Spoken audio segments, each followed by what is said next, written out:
Prieš nepilną savaitę prieš Kalius teko kovoti ambasadoriaus taurės finale, jie buvo nugalėti. Ar šiandienos dvikovoje buvo nusiteikimas vis dėlto, ar galbūt tikėjote, kad ir nugalėsite lengvai?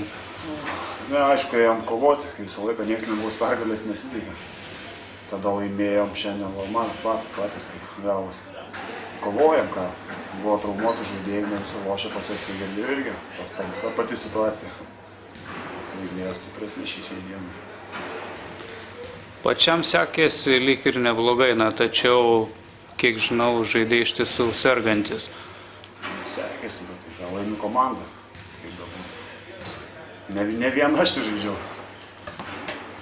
Ar lengva vis dėlto žaisti, kuomet gali tik tais pusę jėgų ar dar mažiau atiduoti? Tiesą sakant, išeinu į aikštelę, tai negalvoju, ten lygos traumos, žaidi kiek galiu, kiek įmanoma noriu laimėti visas. Ką baigti aikštelį, negali žaisti pilnai jėgą. Prieš nepilną savaitę teko pripažinti Klevo pergalę.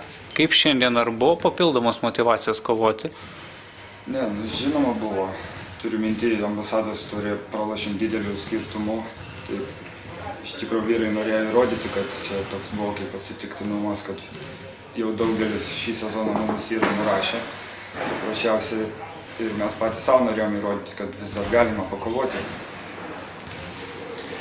Šiandien nesisekė iš tiesų sustabdyti Klevo vieno iš lyderių Pauliaus Parachomiko.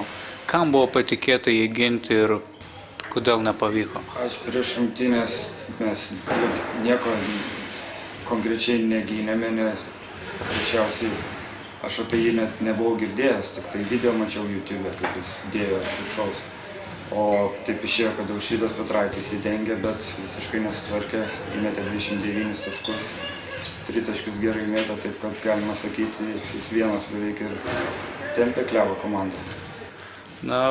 Kalių komanda iš tiesų nors ir šiandien pralaimėta, tačiau pralaimėta po atkaklios kovos, matosi, kad juda į priekį ir netrukus turėtų demonstruoti gerą žaidimą. Taip, iš tikrųjų pirmas du kėlinių žaidimas toksai padrikas buvo, bet vis dėlto šiaip trečią kėlinį jau atradom savo žaidimą. Pralašinėm 12 taškų, sugebėjom net įsiveržti į priekį.